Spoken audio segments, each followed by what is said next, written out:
Latest full update और आने वाले बड़े ट्विस्ट हमारे इसी चैनल पर सबसे पहले मिलते हैं। तो अगर आप भी एक भी एपिसोड मिस नहीं करना चाहते तो अभी चैनल को सब्सक्राइब कर लीजिए।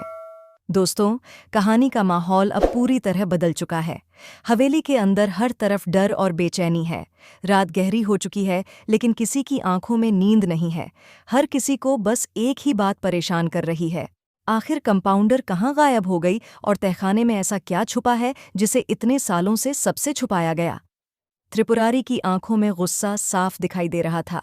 उसने तेज आवाज में कहा कि अब ज्यादा इंतजार नहीं हो सकता। अगर सुबह होने से पहले काम खत्म नहीं हुआ तो गुरु को सब पता चल जाएगा और उसके बाद हालात किसी के कंट्रोल में नहीं रहेंगे। उधर रूहानी अभी भी बेहोशी की हालत में एक पुराने कमरे में बंद थी। उसके हाथ बंधे हुए थे। कमरे के बाहर दो आदमी पहरा दे रहे थे। रूहानी धीरे धीरे होश में आने लगी। जैसे ही उसने आंखें खोलीं, उसे याद आया कि उसे जबरदस्ती यहाँ लाया गया था। उसने खुद को छुड़ाने की कोशिश की, लेकिन रस्सियां बहुत मजबूत थीं। रूहानी धीरे से खुद से कहती है, नहीं, मुझे यहाँ से निकलना ही होगा। बाबा खतरे में हैं, और अगर मैं नहीं पहुंची तो बहुत देर हो जाएगी। उधर बाबा और बाकी लोग तहखाने के दरवाजे तक पहुंच चुके थे। पुराने लकड़ी के दरवाजे पर बड़ा भारी ताला लगा था।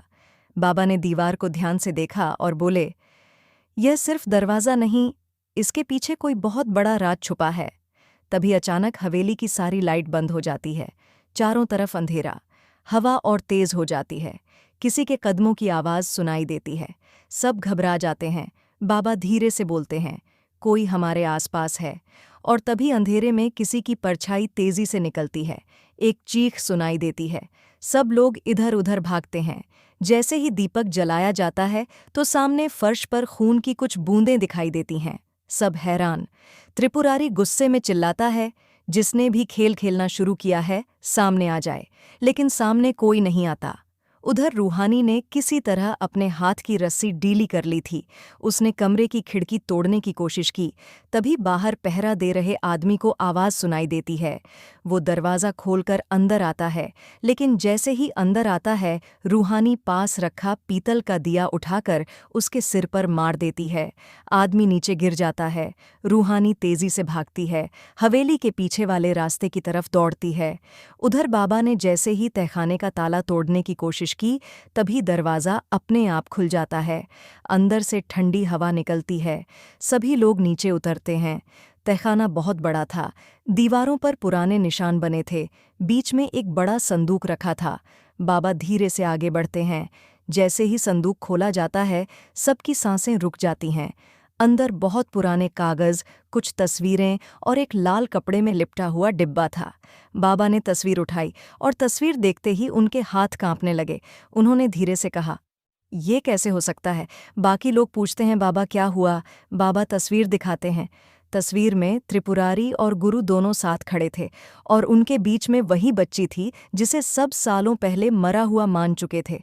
सबके होश उड़ जाते हैं। त्रिपुरारी घबरा जाता है। वो तस्वीर छीनने की कोशिश करता है, लेकिन बाबा पीछे हट जाते हैं। बाबा कहते हैं, इतने सालों तक तुमने सबसे झूठ बोला। त्रिपुरारी चिल्लाता है, हाँ बोला, क्योंकि सच सामने आता तो सब खत्म हो जाता। तभी ऊपर से किसी के दौड़ते हुए आने की आवाज़ आती है। रूहानी तहखाने तक पहुंच जाती है।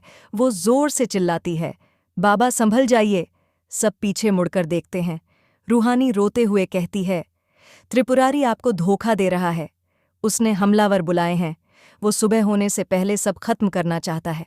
त्रिपुरारी गुस्से में रूहानी पर हमला करता है, लेकिन बाबा बीच में आ जाते हैं। जोरदार धक्का लगता है। त्रिपुरारी दीवार से टकरा जाता है। तभी तहखाने की दीवार में दरार पड़ने लगती है। ऊपर की ईंटें गिरने लगती हैं। सब लोग बाहर निकलने की कोशिश करते हैं, लेकिन तभी लाल कपड़े वाला डिब्बा खुद से खुल जाता है। अंदर से चमक निकलती है और एक पुराना खत नीचे गिरता है।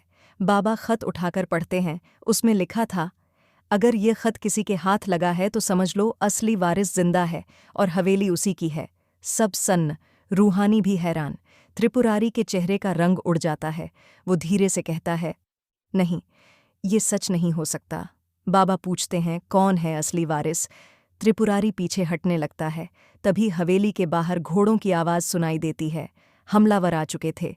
चारों तरफ से हवेली को घेर लिया जाता है। एक आदमी जोर से चिल्लाता है, किसी को बाहर निकलने मत देना। रूहानी बाबा का हाथ पकड़ती है और कहती है, अब क्या होगा?